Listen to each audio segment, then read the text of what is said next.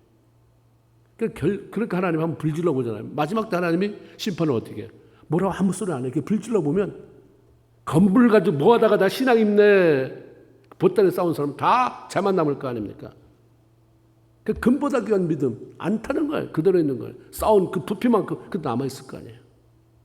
하나님은 우리가 하나님을 이론적으로만 잘 알고 그분에 대한 사랑의 마음이 없는 형식적이고 종교적인 생활하는 것을 전혀 원치 않아요. 근데 이상하게 종교적인 생활하는 사람이 그렇지 않은 사람을 참 비난하잖아요. 뭐가 틀렸네, 이게 마음에 안 드네. 하나님은 우리가 하나님과 인격적인 만남을 통해서 그분을 제대로 알기를 원해요. 그리고 그 하나님을 절대 신뢰하며 살아가기를 원하죠. 호세아 6장 3절에 이런 말씀이 있습니다. 그러므로 우리가 여호와 하나님을 알자, 힘써 여호와를 알자. 시편 34편 1절에 보면 다윗이 이런 고백을 합니다. 너희는 여호와의 선하심을 알아라가 아니라 맛보아 알아라. 이거 다 뭐예요? 경험적으로 알아라 이 말이에요. 성경 그냥 읽고 성경 공부를 통해서 지식적으로 아는 게 아니라 네가 경험해. 네가 어려운 상황을 통과해내면서 경험해봐. 얼마나 하나님이 너를 사랑하는지. 미국에서 사람을 죽이고 사형 선고를 받게 된 사람, 그 범죄자가 타고 다니는 차를 이렇게 사진 찍었는데 차 뒤에 그런 스티커가 붙어 있더래요. God is answer. 하나님은 모든 것에 해답자다. 이거 보면 얼마나 신실한 크리스찬인 것 같아요. 하나님의 다 해답이 있다. 네가 날뛰지 말아라. 네가 분노하지 말아라. God is answer. 그리고 사람 죽인 거예요. 하나님에 대해서 알고 있었을 뿐이지 그분을 경험하지 않았기 때문에. 저 많이 하나님 얘기도 한 것 같고 그런 것 같은데 어떻게 이런 상황 속에서 저렇게 결단하나?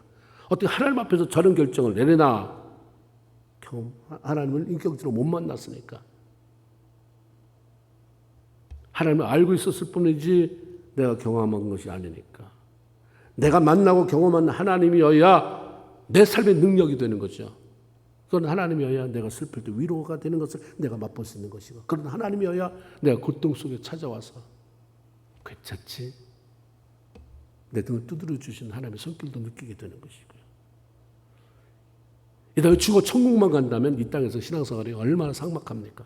근데 이런 하나님을 경험하게 되면 이 땅이 너무 소중한 거예요. 그래서 주와 같이 길 가는 것 즐거운 일 아닌가가 되는 거죠. 하나님은 우리에게 힘을 얻으라고 말씀을 한 게 아니라 어떻게 해야 힘을 얻는지 방법도 알려주세요. 31절에 보니까 오직 여호와를 앙망하는 자는 새 힘을 얻으리니. 여호와를 앙망해라. 그럼 힘이 생긴다. 너 지금 힘 빠졌지? 기도해도 잘 안 되니? 여호와를 앙망해봐. 앙망이라는 말은 하나님을 간절히 찾고 바라는 거예요. 간절히. 내 삶 속에 지금 뭐가 잘 안 돼도, 기도가 안 돼도 앙망하셨잖아요. 하나님 왜 이렇게 기도가 안 돼, 하나님? 왜 이렇게 산만해집니까, 하나님? 왜 이렇게 내가 짜증스러워요, 하나님? 왜 이렇게 못마땅합니까, 하나님? 내 마음에. 하나님 이것 좀 바로 잡아주세요. 하나님 간절히 구하는 것, 간절히 바라보는 것, 찾는 것입니다. 모압과 암몬이 연합군을 이루어서 이스라엘 땅을 찾아 침범해 왔습니다. 그때 왕이 여호사밧 왕이었습니다. 왕이 두려움에 가득 찼어요. 이 어마어마한 군대를 도대체 어떻게 대적한단 말인가? 이걸 막아내지 못하면 이 나라는 망하는데 하나님의 선민이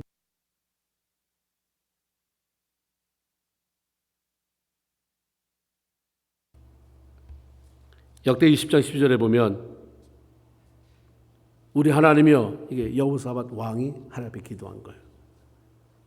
왜 저들 징벌하지 않고 그냥 놔두십니까? 우리를 치러 오는 이 큰 무리를 우리는 대적할 능력이 없고 어떻게 할 줄도 모르겠습니다. 왕의 기도가 너무 진실해서 와닿아요. 너무 큰 무리를, 나는 이 문제를 어떻게 해결할 능력이 없습니다. 어떻게 할 수를 모르겠습니다. 그래서 나는 다만 따라합시다. 주만 바라봅니다. 이게 그 기도예요. 주만 바라봅니다. 주만 바라봅니다. 간절히 기도하며 하나님을 찾았을 때 일단 하나님이 해결해 주기 전에 힘을 주잖아요. 그 힘을 마음의 음성으로 그 선지자를 통해 들려주는 메시지로 찾아왔습니다. 너희는 이 큰 무리로 말미암아 두려워하거나 놀라지 말아라. 이 전쟁은 네가 담당할 게 아니라 내가 담당할 거다. 다시 말하면 네가 싸울 게 아니라 내가 싸울 거다. 하나님이 그 말씀을 주시니까 힘이 번쩍 났잖아요. 아직 이긴 것도 아니에요. 에이, 하나님 하늘에 계시고 보이지도 않는데 어떻게 싸워 이기십니까? 그런 말 마시고 어떻게 내 눈앞에서 돌아가게 해주시든지 어떻게 좀 해보세요 할 수도 있는데 그냥 받아들였잖아요. 하나님이 하시니까 격려가 됐어요. 그리고 하나님 마침내 복병을 두었어요. 하늘의 천군, 하늘의 군사들을 모집했잖아요. 복병을 두어 그들과 싸우심으로 말미암아 연합군의 문제를 해결해 주셨습니다. 악막이라고 하는 말이 NIV 영어 성경에는 Hope in the Lord예요. 주님께 소망을 둔다. 보이지 않는 하나님 바라보면서 그분께 소망을 둔다는 게 뭔가? 매 순간에 기도하면서 기다리는 거죠. 그냥 안 보이는데 뭐 악망 어떻게 보여? 하나님 저기 계시는데 코가 2개고 코가 하나고 눈이 2개고 코가 아주 굉장히 오뚝수선데 어휴 눈이 저렇게 큰가? 이렇게 보이면 얼마나 좋겠어요. 안 보이잖아요. 근데 우리가 하나님 바라보잖아요. 그래서 하나님 앞에 소망을 두고 기도하는 것입니다. 초대교회에 하나님을 악망하는 성도들이 함께 모여서 전심으로 기도했을 때 그들에게 불같은 성령이 임했다고 그랬어요.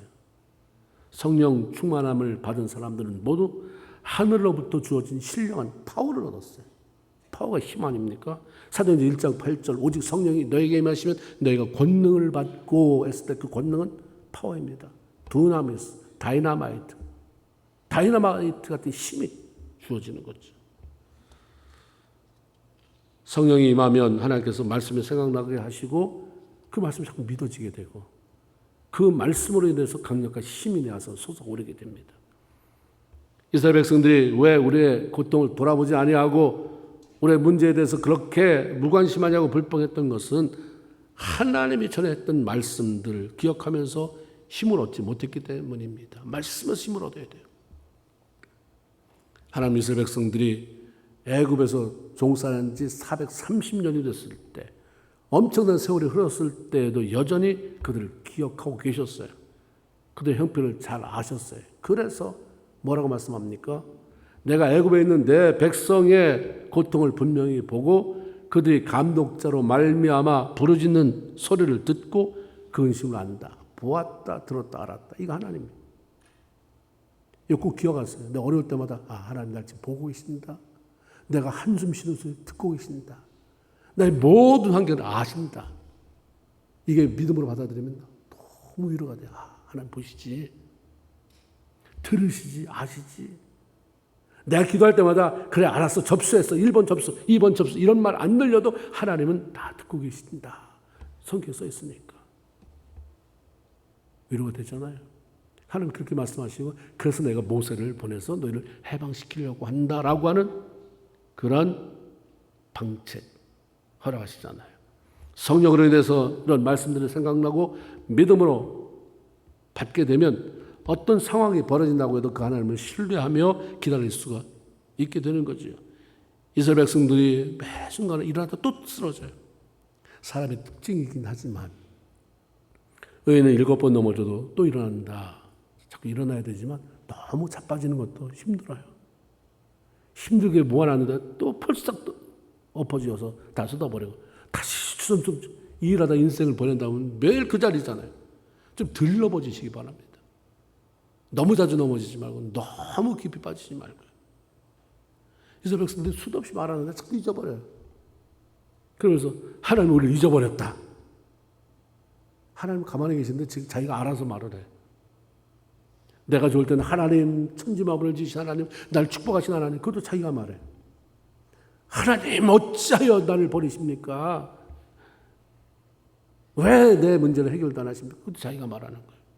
하나님 가만히 계세요. 가만히 계셔서 오늘 해결이 되면 하나님 좋으신 하나님 쫓아기가 말해요. 이스라엘 백성은 그랬어요. 조금 괜찮을 때는 또 그렇게 있다가 잘 되면 하나님 잊어버리고 제 마음대로 살다가 어려워지면 왜 잊으십니까? 이 바벨론 포로기 안정에도 그렇게 말하잖아요. 하나님 우리를 잊어버리셨습니까? 그리고 단정적으로 하나님 우리를 잊어버리셨다. 그 소망이 다 땅에 떨어지잖아요. 그러니까 하나님 그들을 볼 때 에스겔 굴절의 마른 뼈들 같다고 그랬어요. 겉으로는 다 먹고 직장 다니고 생활하고 하지만 내가 볼 때 나 해골이다. 생명력이 하나도 없는, 소망이 없는 에스겔 굴절의 마른 뼈들과 같다고 하나님 말씀하잖아요. 그런데 하나님이 우리를 잊어버렸다고 했을 때 거기에 대한 대답이 뭐였습니까? 얘들아 그런 소리 하지 말아라. 어떻게 한 여인이 어머니가 젖 먹는 자식을 잊겠으며 자기 태에서 나온 아이를 불쌍히 여기지 않겠느냐. 혹시 그 엄마가 세상 것에 미쳐 돌아가서 잊어버린다 할지라도 나는 너를 잊지 않을 것이고 너를 내 손바닥에 새겼다라고 말씀하셨습니다. 이미 성경에 다 기록되어 있는 이런 말씀이 생각나고 그 말씀이 믿어지고 힘이 생기면 두려움이 사라지잖아요. 삶에 두려움이 사라지고 불안이 사라지면 하나님을 향한 많은 불평도 사라져요. 불평하는 사람들 가만히 보면 큰 소리 치는 것 같지만 너무 약해서 그래요. 두려운 게 너무 많아서 그래요. 너무 불안한 게 많아서 그렇습니다. 하나님이 들어가야 돼요. 하나님이 들어. 그 다 응수 그래 하지만 뒤돌아서 믿음의 사람들이 하는 저 사람 하나님 만나줬어요. 야복강변에서 주님이 야곱을 개별적으로 만나주신 것처럼 저 만나주세요. 만나야 해결되는 문제니까. 삶의 두려움, 좌절 낙심이 사라지기 위해서 여호와를 앙망하고 여호와를 앙망함으로 말미암아 성령께서 힘주실 때 이런 것들 사라지잖아요. 그래서 여기 보면 여호와를 앙망하면 셈을 얻는다 말씀합니다. 셈은 뭔가 NIV의 renew, 새롭게 한다. renew their strength. 그들의 힘을 새롭게 한다. 이것은 계속 부어지는 성령의 능력을 의미합니다. 힘을 주시고 그 힘이 계속적으로 지속되게 하고 새롭게 하는 것. 이게 새 힘입니다. 이게 받아야 돼요. 한 번 옛날에 받은 거 가지고 울고 먹으려니까 너무 힘들어요. 그때는 생각나고 지금은 무기력하고 도대체 어떻게 해야 되는지. 몸은 가려운데 어디가 가려운지를 잘 모르겠고 그러니까 막 영적인 짜증이 찾아오는 거죠. 새 얻으라 그래요. 새 힘. 계속적으로 부어주시는 하나님의 능력을 경험해라. 여호와 하나님을 앙망하는 자에게 주어지는 특권의 기관이 바로 새 힘. 성령 안에 거하면 그 리라고 하는 새롭다고 하는 다시라고 하는 그런 단어가 많이 사용돼요. 리프레시 다시 새롭게, 리바이벌 다시 푸른게, 리스토어 다시 회복시키고 성령이 임하면 무너졌어도 영적인 재단이 무너졌어도 다시 회복의 역사. 여러분의 삶이 경제적으로든 건강으로든 무너졌어도 다시 회복해 하시는 역사가 일어나는 거예요. 이걸 앙망할 때 하나님 새 힘 주시고 새 힘이 부어지면 위가 일어나요. 리유니언, 리프레시, 리바이벌, 리스토어. 시편 34편 10절에 사자, 젊은 사자는 먹을 것이 없어서 굶주릴 때가 있어도 젊은 사자가 어떻게 굶주려요? 천재지변이 일어나지 않는 한 큰 날쌔에 가서 하여튼 뭐라도 잡아오잖아요. 그럴 때가 있을지라도 여호와를 찾는 자는 모든 좋은 것에 부족함이 없다. 하나님의 약속입니다. 그러니까 여러분이 나는 왜 안 풀려? 이러지 말고 안 풀려에 초점 맞추지 말고 내가 하나님을 앙망하고 있는가? 그래서 지금 새 힘을 받고 있는가? 아니면 힘이 딱 빠진데 거기서 뭐가 나오겠어요? 힘이 있어요. 에너지가 있어요. 거기서 모터가 돌아가서 시동이 걸리고 운전이 되고 차가 굴러가는 것처럼 에너지가 있어요. 힘이 있어야 뭐가 되지. 힘이 쫙 빠지는데 걱정 근심만 한다고 뭐가 되겠습니까? 일단 충전하세요. 하나님 새 힘 주세요. 새롭게 하세요. 지속적으로 하나님 앞에 내가 연결되게 해주세요. 새 힘을 얻으면 독수리가 날개치며 올라간 같을 것이다 라고 말씀합니다. 독수리는 자기 몸보다 날개 길이가 더 길다고 말하잖아요. 지칠 줄 모르고 위로 비상하는 새. 그래서 하나님도 그 표현을 많이 해요. 독수리. 이스라엘 백성들이 해방되어서 광야를 건너서 오는 것에 대해서 뭐라고 말씀하냐면 내가 너희를 독수리 날개에 업어서 날개에다가 뭘 얹어 놓을 수 있을 만큼 그런 새 힘이 주어지면 곤두박질을 치는 삶이 아니고 그 전에 마지못해 죽지 않아 살아가는 그런 삶이 아니고 주님이 기뻐하는 삶을 향해 위로 비상해 간다 말씀하죠. 아직 삶이 언제 달라져? 가능할까? 우리 집의 경제적인 부분이 회복되는 게 내가 사는 동안 가능할까? 내 자녀가 멋지게 신앙생활 가는 걸 내 생전에 볼 수 있고 보고 죽을 수 있을까? 현실은 언제 비상할지 모르지만 먼저 마음부터 비상시키세요. 여호와 하나님의 악마한 마음, 그래서 힘이 생기니까 내 안에 하나님 그걸 하실 수 있다라고 하는 마음이 비상되어지는. 그래서 볼 때마다 저거 언제 사람꼴 되나, 저거 언제 뭐가 되나 이러지 말고 절대 하나님 일하실 거는 그냥 상상하세요. 상상은 하나님의 선물 아닙니까? 하나님은 예수 믿고 예배 자리에 나와 있는 거, 우리 애가 글쎄 예배 자리에 앉아서 팍 손들지 하나님 찬양하는 게 보여지는. 나부터 비상시키면 돼요. 위로 올라가야 하나님께서 나를 위해서 예비하신 그게 보이잖아요. 올라가야 멀리 보인다는 얘기 하잖아요. 여기서 잘 안 보여요. 근데 조금 올라가면 저거구나. 저기 있었구나. 등산을 해본 분들은 알잖아요. 올라가 보면 그 밑에 저기 있었네. 올라가야 하나님 나 위해서 예비하신 새로운 것들을 보게 되고, 올라가야 밑에서 하고 다른 새로운 리프레시가 되는 신선한 공기, 영적 공기를 맛볼 수 있고, 참 좋다 하는 고맙습니다가 나오는 것이고, 올라가야 어떤 상황 속에서도 좌절하고 포기하지 않고 갈 수 있는 것입니다. 하나님의 자녀로서 우리의 좌절, 절망, 낙심은 다른 어떤 변명되지 않아도 돼요. 한 가지 이유, 힘을 잃어버렸기 때문입니다. 내가 요즘 왜 그러는지 모르겠어요. 힘을 잃어버렸기 때문이에요.